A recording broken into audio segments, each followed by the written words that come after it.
여기 아주 짧고 굵게 질문 남겨주셨어요. 하늘의 별님께서 재산 1도 없으면요. 네.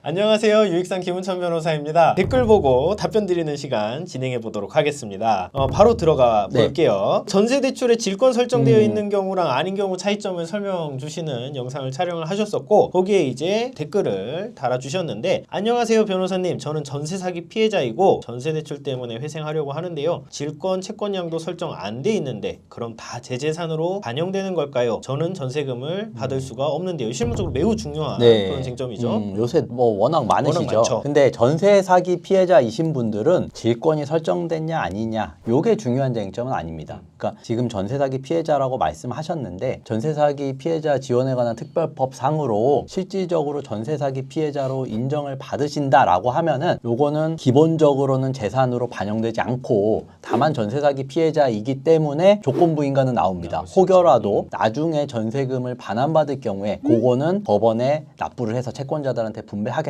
이런 식으로 이제 조건부 인가가 나오기 때문에 요거는 재산으로 반영되는 거를 걱정하시기보다는 전세 사기 피해자로 인정받으시는 거, 그 부분을 먼저 주력하시고, 그렇게 인정받으셨다라고 하면은 개인회생 진행하는 거에는 재산가치 반영되지 않고 전혀 문제가 없다, 이렇게 정리할 수 있을 것 같습니다. 그 전세 사기 피해자는 이제 국토부에서 확인을 해주게 되니까요. 만약에 관련돼서 전세 사기 피해자를 좀 내가 확인 받고 싶다라고 하면 국토부에 관련된 서류들 제출하셔서 확인 받으셔야 된다는 점 추가로 말씀드리고요. 다음 댓글로 넘어가 보도록 하겠습니다. 그다음에 이제 변호사님께서 요거 이제 좀 인기 영상인데, 변제금 계산하는 방법에 대해서 개인회생 설명을 해주신 영상이 있는데, 여기 아주 짧고 굵게 질문 남겨주셨어요. 하늘의 별님께서 재산 1도 없으면요. 재산 1도 없으면 변제금 계산 어떻게 되냐? 요거 질문 주신 것 같은데요. 그러면 단순하죠. 사실은 기본적으로 변제금을 계산하는 방법이 내월 소득에서 기본적으로 법이 인정하는 최저 생계비를 빼고, 그러면 월 변제금이 나오고 36개월을 곱하면 총 변제금인데, 그 총 변제금이 내 재산가치 이상이냐를 따지는 거잖아요. 근데 내 재산가치 이상이냐를 따질 필요가 없겠죠. 재산이 없으면. 그러면 간단하게 내 월 소득에서 생계비를 뺀 금액, 그 금액이 월 변제금이고 거기에 36개월을 곱하면 3년 동안의 총 변제금이 나온다, 이렇게 정리할 수 있을 것 같습니다. 좋습니다. 다음 댓글 넘어갈게요. 다음 댓글, 변호사님께서 개인회생 보전 공고가 나오는 쟁점들에 대해서 설명을 해주시는 영상을 촬영하셨고, 거기에 너는 나의 봄님께서 댓글 달아주셨는데, 네일샵 20만원, 미용실 20만원 이런 것도 다 청산가치에 반영하나요? 그런 것도 사치성 소비로 보는 건지, 얼마 이상 금액만 반영하는 건지 궁금하네요. 이렇게 질문 주셨어요.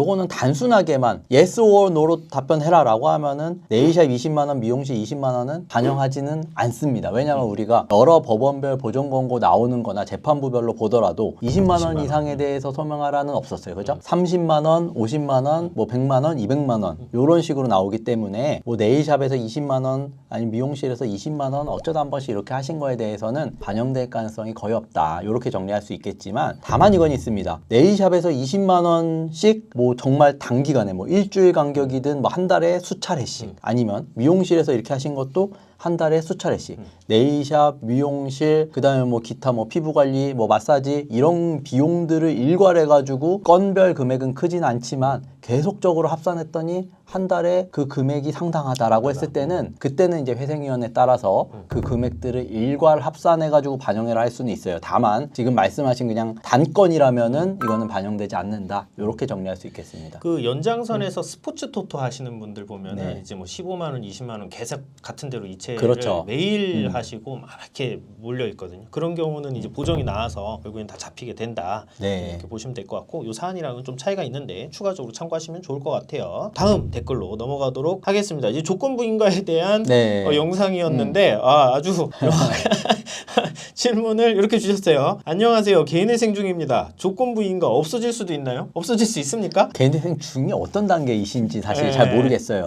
이렇게 남겨주시면 사실 저희가 답변 드리긴 곤란한데, 기본적으로 뭐 개시결정, 인가결정 받으셨다라고 하면은 없어질 수는 없겠죠. 그거는 그 상태로 변제계획안이 뭐 확정된 것과 다름이 없으니까 없어지기 어렵고, 그리고 보정 권고 단계라고 한다면은 조건부 인가에 대해서 뭐 일부 사례의 경우 다퉈볼 여지는 있습니다. 다만 제가 다퉈볼 여지가 있다고 말씀드렸지 없어질 수 있다라고 말씀드린 건 아니기 때문에, 간혹 조건부 인가 나올 만한 사안이 아님에도 나오는 경우들이 있는데, 그런 경우는 요 보정 권고 자체가 좀 타당하지 않다, 일부 내용이 내용에 있어서 좀 재고를 해달라 이런 식으로 다퉈볼 수는 있고 그게 받아들여진다면 조건부 인가 없이 인가될 가능성이 있습니다만 그거는 단계별로 뭐 보정 단계냐 개시결정 단계냐 인가 단계냐에 따라서 달라질 수 있기 때문에 일률적으로 없어질 수 있다 이렇게 말씀드리는 건 좀 무리가 있을 것 같네요. 좋습니다. 요거 이제 같은 영상에 달린 댓글이에요. 버디님께서 안녕하세요. 지금 변호사 선임한 지 3주가 다 되어 가는데 아직도 서류 요청만 계속하고 있습니다. 이게 맞는 건가요? 이렇게 질문 주셨어요. 네, 이것도 사실은 이제 개별 사정에 따라서 그렇죠.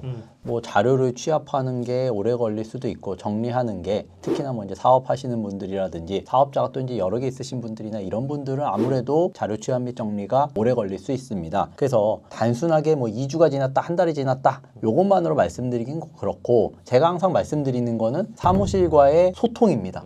그러니까 소통이 잘 되면서 지연이 되고 있다면 왜 지연되는지를 한번 물어보십시오. 그러면 요런 서류들이 누락됐고 아니면 요것들이 복잡해서 정리가 필요해서 지연됩니다 라고 안내를 받으시고 소통이 계속 잘 된다라고 하면은 크게 걱정 안 하셔도 되는 상태로 보여지는데 만약에 이제 소통도 잘 안 되면서 뭐 연락하면은 바쁘다고 하고 일단 기다리라고 하고 물어보면 뭐 혼내거나 뭐 이런 다그치거나 이런 사무실들이 있는데 그런 경우라고 한다면은 시간이 지나도 제대로 진행되지 않을 가능성이 있기 때문에 본인의 상태가 그런 상태인지를 먼저 한번 체크를 해보시고 소통이 잘 되면 일단은 조금 기다리시면서 상황을 계속 체크하시고 소통이 안 되면 그거는 다른 사무실하고도 한번 상담을 받아보시는 거를 예, 고민하셔야 될 것 같습니다. 만약에 변호사 선임을 하고 서류도 달란 대로 줬어요.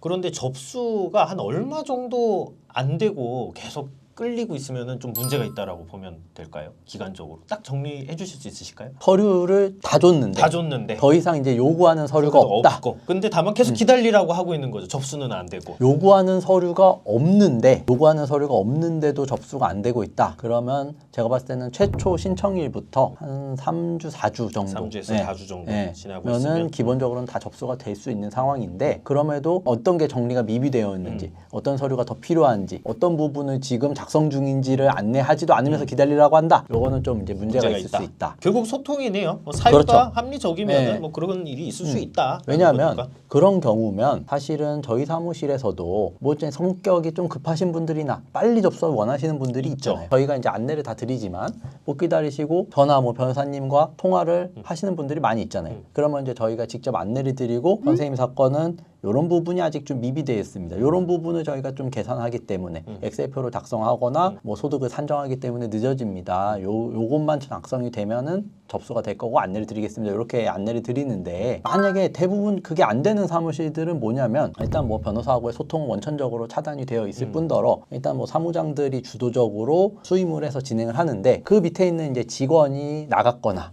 아니면 무리하게 너무 많은 사건들을 수임을 하다 보니 직원들이 그 감당할 수 있는 업무의 양을 넘어서서 이제 일단은 수임을 받아 놓은 거겠죠. 그 이후에 처리가 안 되고 있는 상황일 가능성이 있기 때문에 결국에는 말씀하신 대로 그 소통 여부가 제일 중요하다. 이렇게 볼 수 있을 것 같습니다. 마지막 댓글 될 것 같아요. 개인회생 탕감률 95% 속지 마세요. 어떤 광고성 문구에 대한 어떤 좀 지적을 하는 그런 영상에 댓글이 달렸었는데 달신님께서 저는 도박으로 회생 개시 결정 났는데 서울회생법원에서 탕감률 20% 받았는데 더 받을 수 있는 방법은 없나요? 개인 사업자이고 내 식구이고 미성년자 2명 포함입니다. 매월 200만 원씩 5년입니다. 제발 답변 한 번만 해주세요. 이렇게 질문 주셨어요. 사실은 이렇게 물어보시는 분들 많은데 이건 제가 답변을 드리고 싶어도 드릴 수가 없어요. 그죠? 그러니까 왜냐하면 어떤 상황인지 전혀 나와 있지가 않아요. 그렇죠.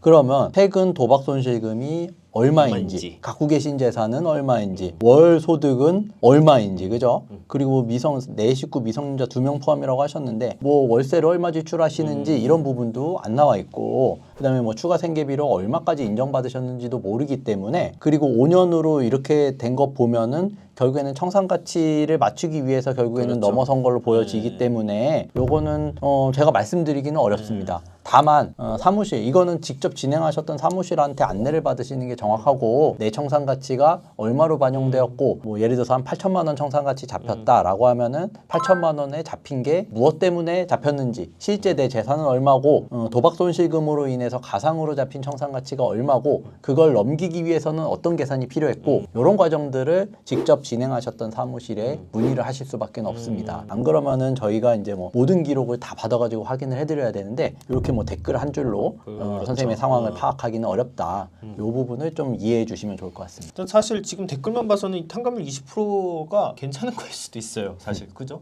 그래서 지금 네. 뭐 딱 요 내용으로 봐서는 모든 가능성이 열려 있는 상황이라 저희가 답변을 드리기가 좀 어렵다 이 말씀 네. 주신 것 같고요.